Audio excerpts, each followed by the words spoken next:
अब तक की सबसे बड़ी ब्रेकिंग है। खास ईरान ने पाकिस्तान पर हमला कर दिया। ये बहुत बड़ी खबर है। पाल यादव बोल रहे हैं कि हम क्या मंदिर का घंटा है कि कोई भी आकर बजा जाता है। तो ईरान है, उसने पाकिस्तान के जो बॉर्डरिंग एरियाज हैं वहाँ पे कुछ अटैक किया है, हमला किया है। ईरान की सिक्योरिटी फोर्सेस ने बलूचिस्तान के पंजगूर के इलाके में मिसाइल और ड्रोन से उनके मुताबिक जो एक दहशतगर्द ग्रोह है जैश उल अदल, उसके ठिकानों पर हमले किए हैं। डॉक्टर जयशंकर कल वहां पे थे कि में हमला किया। इस हमले में 2 बच्चे जान बहक और 3 बच्चियां जख्मी हुई। तर्जुमान ने कहा अटैक किया है, ये बहुत बड़ा अटैक है, क्योंकि ईरान को ये समझना चाहिए पाकिस्तान कोई गया गुजरा मुल्क नहीं है। पाकिस्तान की फौज कोई छोटी मोटी फौज नहीं है, दुनिया की 5वीं बड़ी फौज है, 5वीं मजबूत फौज है। ईरान अभी जाके मिसाइल टेक्नोलॉजी के अंदर महारत हासिल कर रहा है। पाकिस्तान के पास 2-3 दहाइयों पहले ये टेक्नोलॉजी आ चुकी हुई थी। पाकिस्तान के पास सबसे बढ़ के एटम बॉम्ब है। तो जो पंगा, ये रिएक्शन किस चीज का है जो मैं इसको ऑब्जर्व कर रहा हूं? बैठे क्यों हैं आप? हमला क्यों नहीं कर रहे? आप हमले का जवाब दें। कुछ लोग ये 2 जगह या 2 फ्रंट पे या कहीं 2 बॉर्डर्स पे नहीं लड़ सकता, और यही वजह है कि इस वक्त ईरान के साथ हम कोई तरह का पंगे या कोई तरह का इस किस्म की सर्जिकल स्ट्राइक उनके ऊपर पलट के करने की हालत में नहीं है। ये होगा कि आखिर ये हुआ क्या। हमारा दोस्त मुल्क है, हमारा ईरान से कोई फड्डा नहीं है, हमारा ईरान से कोई मसला नहीं है, ईरान को हमसे कोई मसला नहीं है, तो आखिर ये हुआ क्यों है ईरान का पाकिस्तान पे हमला। और मैं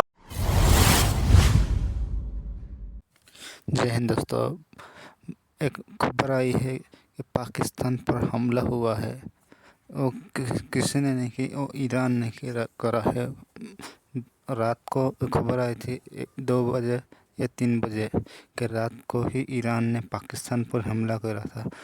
पहले 1-2 दिन पहले इराक पर हमला करा था ईरान ने, फिर सीरिया वहाँ पर भी हमला करा था, और 2 दिन बाद पाकिस्तान पर हमला करा है।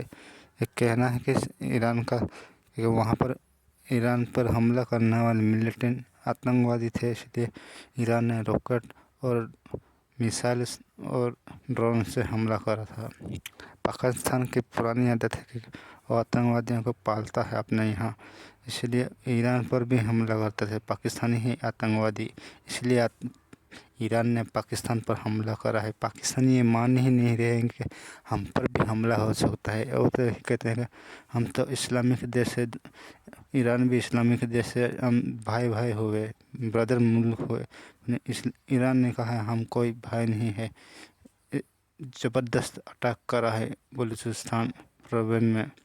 पाकिस्तान सपना में नहीं सोचा था ईरान पाकिस्तान पर हमला करेगा। पाकिस्तान के जो बॉर्डरिंग एरियाज हैं वहाँ पे कुछ अटैक किया है, हमला किया है। ये खबर जो है इसको एसोसिएटेड प्रेस ने भी दिया है, इसको रॉयटर्स ने भी दिया है।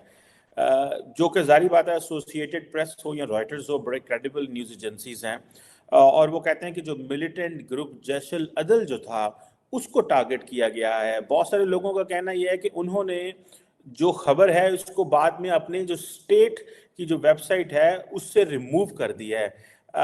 और अब इससे पहले भी मामलात जो हैं वो ख़राब हुए हैं। तार साहब, एक तो इस पे बड़ी इंपॉर्टेंट डेवलपमेंट है कि पाकिस्तान और ईरान के ताल्लुकात में ऐसा क्या है, क्योंकि बहुत सारे जो इंडियन अकाउंट्स हैं वो ये कह रहे हैं जी डॉक्टर जयशंकर कल वहाँ पे थे, वो तो खैर अपने रेड सी के हवाले से और होतीज़ के हवाले से बात करने गए थे, और चाबहार के हवाले से उन्होंने जो है मजीद एग्रीमेंट किए। लेकिन तार साहब, ये जो खबर है, आज पाकिस्तान के जो केयरटेकर प्राइम मिनिस्टर हैं उनकी डेवोस में ईरानी फॉरेन मिनिस्टर से भी मुलाकात हुई है, लेकिन ये जो डेवलपमेंट है, ये खबर भी आना है तार साहब, मैं समझता हूँ कि ये मिसट्रस्ट का एक हाईएस्ट लेवल है अगर दोनों मुल्कों के दरमियान। How do you see this तार साहब? चीमा साहब, ईरान इस वक्त ना सिर्फ ये खबर है, बल्कि ईरान अगर देखा जाए तो जब से गाजा वार है उसके बाद एक बड़ी ताकत उभर के सामने आया है, इसमें कोई शक नहीं है। मैं ईरान, बल्कि समझ लें कि ईरान ने इस वक्त अमेरिका और इजराइल को जो है ना, वो आप उर्दू में क्या लेके लोहे के चने चबवा दिए हैं, या पकड़ के उन्होंने घुटनों में सर दे लिया अमेरिका का और ईरान का, उसका इजराइल का। उसकी वजह यह है कि ईरान का इन्फ्लुएंस देखें, होती क्या है, वो एक दिन नहीं चल सकते ईरान की फाइनेंशियल सपोर्ट के बगैर। गाजा ने जितनी वहां पे नीचे 500 किलोमीटर की टनल्स बनाई है, वो $100 मिलियन साल का देते थे ईरानी उनको, उसकी वजह से बनाई है। तो दूसरा, सीरिया और इराक के अंदर उनका इन्फ्लुएंस देखें। इस वक्त इराक के अंदर जो शिया रजीम रूलिंग है, वो सारी की सारी ईरान के अंदर पहले पॉलिटिकल असाइली थे। वो सारे इन्फ्लुएंस उनका देखें कि इस रीजन के अंदर कितना उभर के सामने आ चुका है। ईरान, अमेरिका जो कि अभी तक आज के दिन तक क्लेम करता है कि सोल सुपर पावर है, लेकिन डर रहा है रेड सी के अंदर, कांप रहा है उनसे, होतियों से। और होती अभी एक उनकी प्रॉक्सी है, ईरान खुद सामने नहीं है। खौफ है इस वक्त वाशिंगटन डीसी के अंदर कि कहीं ईरान ना आ जाए इसमें हमारे सामने। हालांकि वो और दूसरा मैं बताना चाहूंगा कि ये रिएक्शन किस चीज का है जो मैं इसको ऑब्जर्व कर रहा हूं। जिस तरह आपने कहा है कि वो जैश अदल के ऊपर उन्होंने अटैक किया है, जो कुछ किया है, एक तो उसको अभी तक एपी ने और रॉयटर्स ने किया है, अमेरिकन मीडिया उसको अभी तक हाथ नहीं लगा रहा बिल्कुल उस पे। ये और एपी और रॉयटर्स ने भी लिमिटेड किस्म की इंफॉर्मेशन दी है। उन्होंने कोई ना मिसाइल का उन्होंने बताया कि किस साख्त का बना था, किस वक्त मारा गया है, क्यों मारा गया है, वजह क्या है, जैश अदल क्या कर रहा था जो मारा गया है। सिर्फ ये बताया गया है कि एक सुन्नी तंजीम है जो पाकिस्तान के एरिया से, बॉर्डर के पाकिस्तान वाली साइड से ऑपरेट करती है। अब उन्होंने सिर्फ ये सुन्नी एक ऑर्गेनाइजेशन को बता के उस पर चुप कर गए हैं। सवालिया निशान छोड़ दिया गया है अल्टीमेटली। सुन्नी उन्होंने ये कहा है, और जैश अदल के बारे में मैं कोशिश कर रहा था कि उसको परसू करूं। अल्टीमेटली वो अंदर ईरान के अंदर घुस के वो अपने कोई छोटे मोटे हरकतें करते होंगे जिसपे उन्होंने रिटेलिएट। ईरान ने जो अटैक किया है ये बहुत बड़ा अटैक है, क्योंकि ईरान को ये समझना चाहिए पाकिस्तान कोई गया गुजरा मुल्क नहीं है।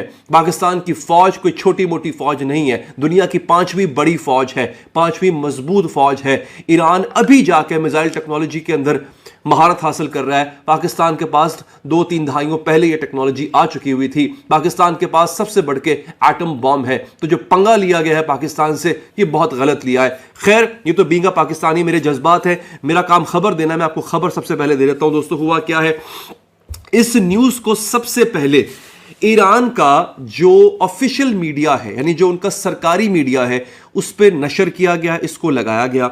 एपी न्यूज और रॉयटर्स ये कह रहे हैं कि इसके बाद इस खबर को फौरी तौर पे वहां से हटा लिया गया, थोड़ी देर बाद हटा लिया गया। लेकिन यह खबर चूंकि चल चुकी हुई थी, बकौल एपी के अभी तक पाकिस्तानी अथॉरिटीज ने इस बात की कंफर्मेशन नहीं की है कि क्या वाकई ईरान ने हमला किया, और अगर हमला किया है तो इसमें नुकसान कितना हुआ है, किस तरीके से हमला किया गया है। एपी न्यूज ये कह रहा है, the state run IRNA news agency state television had said that the missiles and drones were used in the strikes in Pakistan which were not immediately acknowledged by the Pakistani government। Missile को और drone को इस्तेमाल किया गया था इस हमले के लिए, जिसके हवाले से अभी तक पाकिस्तान की तरफ से कोई जवाब नहीं आया। जैशुल अदल के नाम से एक जमात है जो 2012 में बनाई गई थी, और इसका काम था कि ये ईरान के अंदर जाके दहशतगर्दी की कार्रवाइयां करेगी। कहा यह जाता है कि जैशुल अदल, ईरान का ये इल्जाम है हम पे, पाकिस्तान पे, कि जैशुल अदल जो है वो पाकिस्तान से ऑपरेट कर रही थी, और उनका इल्जाम यह है कि ईरान के ऊपर जो हमले होते हैं वो एक और ब्रदर मुस्लिम मुल्क है हमारा, वो उसकी ईमा पे किए जाते हैं, क्योंकि ईरान का उस मुस्लिम मुल्क के साथ, मुझे नाम लेने की जरूरत नहीं है, आपको पता ही होगा, एक कॉन्फ्लिक्ट चला आ रहा है, दहाइयों से चला आ रहा है। ठीक हो गया। पाकिस्तान पे ये इल्जाम है कि पाकिस्तान अगर इन हमलों को फैसिलिटेट नहीं करता, सहूलतकारी नहीं करता, तो पाकिस्तान रोकता भी नहीं है इन हमलों को। उसके बाद जनाब, द स्टेट मीडिया रिपोर्ट्स पर latest suddenly removed without explanation, बगैर कोई वजह बताए इस खबर को बाद में हटा लिया गया। दो द सेमी ऑफिशियल फारस and news agencies still ran nearly identical stories on their websites Tuesday night। Official जो